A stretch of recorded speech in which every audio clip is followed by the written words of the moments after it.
दोस्तों, बिहार में विधानसभा चुनाव 2025 का शंखनाद हो चुका है और सभी पार्टियां अब खुलकर मैदान में आ चुकी है। वैसे तो इस बार के बिहार विधानसभा चुनाव में कई ऐसी सीटें हैं जहां पर एक दिलचस्प मुकाबला देखने को मिल सकता है, लेकिन हम आपको जिस एक सीट के बारे में आज बताने जा रहे हैं वो काफी अहम सीट है, क्योंकि इस सीट पर दो ऐसे बाहुबली एक बार फिर से आपस में टकराने वाले हैं जो आज से 25 साल पहले एक दूसरे के जानी दुश्मन थे। फर्क सिर्फ इतना है कि उस समय बात बंदूक से होती थी और आज मुकाबला चुनावी मैदान में है। दोस्तों, यहां पर हम बात कर रहे हैं नवादा जिले के वारसलीगंज सीट की, जहां पर राजद ने अशोक महतो की पत्नी कुमारी अनीता को टिकट दिया है तो भाजपा ने अखिलेश सिंह की पत्नी अरुणा देवी को। अशोक महतो और अखिलेश सिंह 90 के दशक से ही एक दूसरे के जानी दुश्मन बने हुए हैं और अब इसका असर इस विधानसभा चुनाव में कैसा रहेगा, आइए आपको बताते हैं सब कुछ आज के इस वीडियो में। हेलो एंड नमस्कार, मेरा नाम है प्रशांत और आप देख रहे हैं बेजोड़जोड़ा.com का यूट्यूब चैनल। दोस्तों, अभी के बिहार विधानसभा चुनाव में अशोक महतो और अखिलेश सिंह के बीच होने वाले मुकाबले पर सबकी नजर क्यों टिकी है, आइए पहले संक्षेप में आपको यह बता देते हैं, जिससे कि आपको आगे की कहानी समझ में भी आएगी और सुनने में मजा भी आएगा। दोस्तों, बिहार में 90 का दशक शुरू हो चुका था और बिहार बदलने वाला था। किसी भी प्रदेश की व्यवस्था बनाए रखने के लिए वहां के सरकार का व्यवस्थित होना सबसे ज्यादा जरूरी होता है और बिहार अभी तक इस चीज से अछूता रहा था। फिर जब राज्य में लालू प्रसाद यादव की सरकार आई तो यह राज्य परफॉर्मेंस के आधार पर सबसे निचले स्तर पर आ चुका था। यहाँ पर इस समय में जो सबसे अधिक प्रचलित शब्द था वो था जातिवाद, और लालू यादव के सरकार में आने के बाद कई जातिगत सेनाएं भी बनी और इसी आधार पर कई जातिगत नरसंहार भी हुए और इस नरसंहार में कोई मिलिटेंट नहीं बल्कि संबंधित जाति के आम लोग मारे गए। इसी सिलसिले में नवादा और शेखपुरा में भी जातियों के वर्चस्व की जंग शुरू हुई। इस इलाके में दो जातियों के गिरोह मुख्य रूप से सक्रिय थे, एक कोयरी जाति का गिरोह और दूसरा भूमिहार जाति का गिरोह। जहां कोयरी जाति को अशोक महतो लीड कर रहे थे, वहीं अखिलेश सिंह भूमिहारों के मुखिया बने हुए थे और अब जातिगत नरसंहार की यह आग नवादा और शेखपुरा में भी फैलने वाली थी। अखिलेश सिंह शेखपुरा में अपना गैंग शुरू से ही चला रहे थे और वो लगातार लालू प्रसाद यादव के राज में खुद को भूमिहारों का मसीहा बनाए हुए थे। ऐसा कहा जाता है कि इस दौर के बिहार में वही जिंदा रह सकता था जिसे हथियार चलाना आता था और अखिलेश सिंह इसी काम में लगे हुए थे। साथ में उनका पॉलिटिकल कनेक्शन भी था जिससे वह अपनी जंग लड़ रहे थे।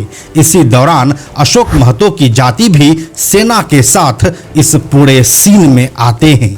अशोक महतो बिहार के कोयरी जाति से आते हैं और इनका मुकाबला अखिलेश सिंह के गैंग से हुआ जो भूमिहार जाति से आते हैं। इन दोनों के लड़ाई में इलाके में कई नरसंहार हुए और करीब 200 लोगों को अपने प्राणों की आहुति देनी पड़ी और फिर देखते ही देखते इन दोनों की छवि इलाके में बाहुबली की हो गई। जाति के वर्चस्व से शुरू हुआ यह पूरा खेल जाति के ऊपर ही आगे बढ़ता गया, जिसने इलाके में अपराध की एक नई गाथा लिख दी। हम आपको बताते चले कि 1990 के दशक में अशोक महतो और अखिलेश सिंह गिरोह का नवादा, नालंदा और शेखपुरा इलाके में काफी वर्चस्व था, जिससे करीब 200 से अधिक गांव प्रभावित रहते थे। इसके बाद अब तारीख आती है 26 दिसंबर 2001 की। बिहार में शेखपुरा और बड़बीघा के बीच एक छोटा सा पुल है जिसे टाटी पुल के नाम से जाना जाता है। इसी पुल पर आरजेडी के करीबी लोगों की दिन दहाड़े गोली मारकर हत्या कर दी गई थी। टाटी हत्याकांड में शेखपुरा जिले के तत्कालीन आरजेडी अध्यक्ष काशीनाथ यादव सहित कुल 8 लोग मारे गए थे। ऐसा कहा जाता है कि इसी टाटी पुल नरसंहार से ही शेखपुरा और नवादा में गैंग वॉर की शुरुआत हुई थी। इसी घटना के बाद अब अशोक महतो और अखिलेश सिंह के बीच चूहे और बिल्ली का खेल शुरू हो जाता है। ये दोनों ही एक दूसरे के मुकाबले में मजबूती से खड़े हो चुके थे। इस दौरान जातीय हिंसा थमने का नाम नहीं ले रहा था।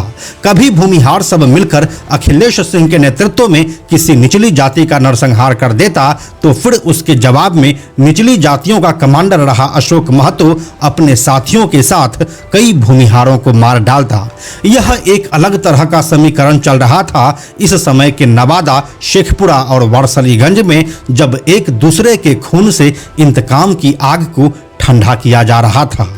दोस्तों, फिर साल 2005 में राजो सिंह नाम के एक बड़े राजनेता का मर्डर हो जाता है। राजो सिंह भूमिहार जाति से आते थे और काफी लंबे समय तक शेखपुरा के विधायक रहने के बाद वह 1998 में बेगूसराय से सांसद बने थे। लेकिन 9 सितंबर 2005 को उन्हें शेखपुरा में ही गोलियों से भून दिया गया था और इसका भी सीधा इल्जाम लगा अशोक महतो के ऊपर, जिसे बाद में इंतकाम का नाम दिया गया। ऐसा कहा गया कि साल 2001 में शेखपुरा के आरजेडी प्रेसिडेंट काशी यादव समेत कुल 9 ओबीसी को भूमिहारों ने मारा था, जिसका बदला राजो सिंह को मारकर लिया गया। इसी दौरान साल 2000 में अखिलेश सिंह की पत्नी अरुणा देवी विधायक बन चुकी थी और अब अखिलेश सिंह को पॉलिटिकल सपोर्ट मिलने लगा था। इसी वजह से वह बचता भी रहा, लेकिन अशोक महतो के पास सत्ता परिवर्तन होने के बाद पॉलिटिकल सपोर्ट न होने की वजह से भागना पड़ा और फिर उसे जेल हो गई। जबकि दूसरी तरफ अखिलेश सिंह के खिलाफ कोई मजबूत मुकदमा नहीं चला। गिरफ्तारी के बाद अगर आज के परिप्रेक्ष्य में बात करें तो अशोक महतो कई सारे मुकदमे में बरी हो चुके हैं और अब वो भी राष्ट्रीय जनता दल से एक्टिव पॉलिटिक्स में आ चुके हैं। वहीं अखिलेश सिंह की पत्नी अरुणा देवी अभी भी वारसलीगंज से भाजपा की विधायक है। कुल मिलाकर अगर देखें तो 2 दशक पहले अशोक महतो और अखिलेश सिंह एक दूसरे के जान के प्यासे हुआ करते थे, लेकिन आज 2 दशक के बाद ये दोनों आजाद घूम रहे हैं, जबकि इस दौरान कई निर्दोष लोगों ने अपनी जान गंवा दी थी। अब हालांकि इलाके में काफी हद तक शांति है और इसका काफी क्रेडिट नीतीश कुमार के सुशासन को ही जाता है।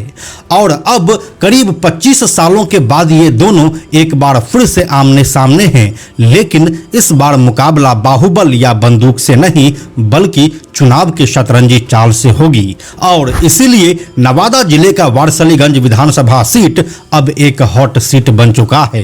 इस सीट पर एक तरफ जहां अशोक महतो की पत्नी कुमारी अनीता को आरजेडी ने मैदान में उतारा है, वहीं बीजेपी ने अखिलेश सिंह की पत्नी अरुणा देवी को टिकट दिया है, जो यहां से लगातार दूसरी बार विधायक है। इसीलिए इस बार के चुनाव में मुकाबला आमने सामने होने जा रहा है। इसमें भी एक दिलचस्प बात यह है कि महागठबंधन से इस सीट पर 2 पार्टियों के 2 उम्मीदवार मैदान में है। जहां आरजेडी ने कुमारी अनीता को अपना प्रत्याशी बनाया है, वहीं कांग्रेस ने अपने पूर्व प्रत्याशी सतीश कुमार उर्फ मंटन सिंह को मैदान में उतार दिया है। इस लिहाज से अगर देखें तो मंटन सिंह का भी इस क्षेत्र में काफी प्रभाव है और वह भी ठीक ठाक वोट हासिल करने की क्षमता रखते हैं। लेकिन अशोक महतो ने बीते 1-1.5 सालों में इस क्षेत्र में अपना जनाधार मजबूत बनाया है और उनके पास भी वोट है। लेकिन समस्या ये है कि उनका वोट कांग्रेस के उम्मीदवार सतीश कुमार उर्फ मंटन सिंह के साथ बंट रहा है। ऐसे में अखिलेश सिंह की पत्नी अरुणा देवी यहां से आराम से चुनाव जीतकर हैट्रिक लगाती हुई दिख रही है। लेकिन अगर उनके खिलाफ एंटी इनकम्बेंसी वाला माहौल बना, जो कि संभव नहीं दिख रहा है, तो यह वोट अशोक महतो को ट्रांसफर हो जाएगा और वह यहां से निकल सकते हैं। लेकिन ये जितनी भी अगर मगर लेकिन की बातें हैं, सबके ऊपर से पर्दा तो 14 नवंबर को ही उठेगा। लेकिन तब तक वारसलीगंज के चुनावी माहौल के बारे में आपका क्या कहना है, हमें कमेंट में लिखकर बताइए। हम जल्दी मिलते हैं आपसे एक नए वीडियो के साथ। साथ में हम आपको यह भी बताते चलें कि आप में से 97% ऐसे लोग हैं जो हमारे वीडियोस को देखते तो हैं लेकिन हमारे चैनल को सब्सक्राइब नहीं करते हैं। ऐसे लोगों से हमारी हाथ जोड़कर विनती है कि अगर आपको हमारे वीडियोस पसंद आ रहे हैं तो आप बेजोड़ जोड़ा के इस चैनल को सब्सक्राइब जरूर कर लीजिए। साथ ही बेजोड़ जोड़ा नाम से हमारा एक एक्स अकाउंट है यानी कि ट्विटर अकाउंट है, आप उसे भी फॉलो जरूर कीजिए। यह वीडियो अगर आपको पसंद आया तो इसे लाइक और शेयर जरूर करें। आने वाले वीडियोस के लिए बेजोड़ जोड़ा को सब्सक्राइब करके बेल आइकन को टच करना ना भूलें। Thank you so much.